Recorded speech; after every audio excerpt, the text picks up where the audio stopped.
Hello, cooking വീഡിയോയിലേക്ക് സ്വാഗതം. ഇന്ന് ഉണ്ടാക്കാൻ പോകുന്നത് സ്ക്രാമ്പിൾഡ് എഗ് ഇൻ പീത്ത ബ്രെഡ് ആണ് വിത്ത് സം വെജിറ്റബിൾസ്.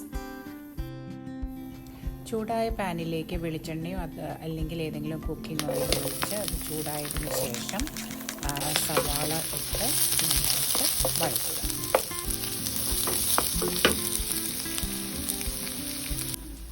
ഒരു ടീസ്പൂൺ ഉപ്പ് ചേർക്കുക. വേണമെങ്കിൽ പിന്നീട് ടേസ്റ്റ് നോക്കിയതിന് ശേഷം വീണ്ടും കുറച്ചുകൂടി ചേർക്കാവുന്നതാണ്.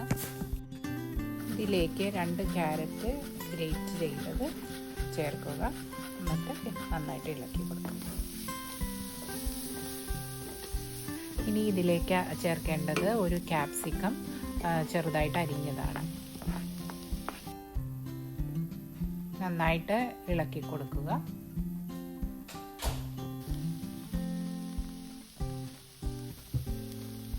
ഒരു ടീസ്പൂൺ ഉപ്പ് ചേർക്കാം. ഇനി ചേർക്കുന്നത് ക്യാബേജ് ചെറുതായിട്ട് അരിഞ്ഞതാണ്. ഒരു ടീസ്പൂൺ കുരുമുളക് പൊടി ചേർത്ത് കൊടുക്കുക.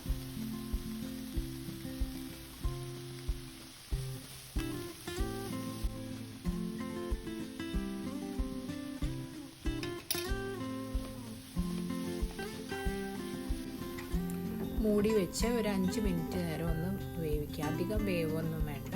ചെറുതായിട്ട് ക്യാരറ്റ് ചെറുതായിട്ട് സവാള ക്യാബേജും ചെറുതായിട്ടൊന്ന് വെന്ത് വന്നാൽ മതി. ഇനി അതിൻ്റെ നടുഭാഗം ഒന്ന് ഇളക്കി മാറ്റിയിട്ടിട്ട് ആ നടുഭാഗത്തേക്ക് ഒരു 3 കോഴിമുട്ട പൊട്ടിച്ചൊഴിക്കുക.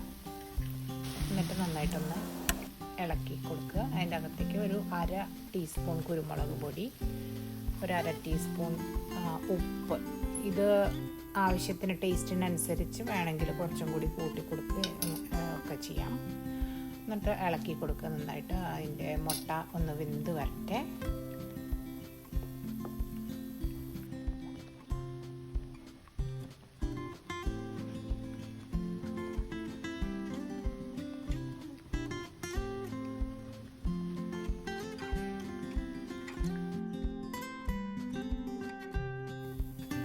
അത്യാവശ്യം ഇങ്ങനെ കളറ് മാറി വരുമ്പോൾ ബാക്കിയുള്ള പച്ചക്കറിയും കൂടി ആയിട്ട് മിക്സ് ചെയ്തിട്ട് നന്നായിട്ട് ഇളക്കി കൊടുക്കുക. ഇപ്പോൾ മുട്ടയും വെജിറ്റബിൾസും എല്ലാം നല്ല ഭംഗിയായിട്ട് മിക്സ് ആയിട്ടുണ്ട്. ഈ തീയ് ഓഫ് ചെയ്യാം. ഇവിടെ ഒരു പീത്ത ബ്രെഡ് എടുത്തിട്ടുണ്ട്. ഇലക്ട്രിക് ഗ്രിഡിലിൻ്റെ മുകളിലോ അല്ലെങ്കിൽ സ്റ്റൗവിൻ്റെ മുകളിൽ പാനിന് വെച്ചിട്ട് അതിലോ 2 ഭാഗവും ചൂടാക്കി എടുക്കുക. എന്നിട്ട് പകുതി കട്ട് ചെയ്തിട്ട് അതിൻ്റെ ഉള്ളിൽ ചീസ് വെച്ചിട്ടുണ്ട്. അതിനുശേഷം വീണ്ടും അടുപ്പത്ത് വെച്ച് ഒന്നും കൂടി ചീസ് മെൽറ്റ് ചെയ്യാൻ വേണ്ടിയിട്ട് ഒന്ന് അപ്പുറം ഒന്ന് തിരിച്ചിട്ട് കൊടുക്കുക.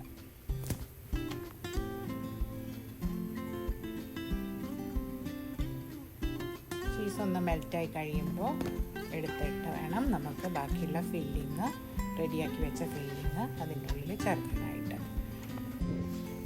ഇതിൽ ലെറ്റൂസ് ചേർക്കാം. പിന്നെ തക്കാളി വേണമെങ്കിൽ തക്കാളി അല്ലെങ്കിൽ ഉള്ളി ഒക്കെ ചെറുതായിട്ട് അരിഞ്ഞ് ചേർക്കാം. അത് അവരവരുടെ ഇഷ്ടം പോലെ.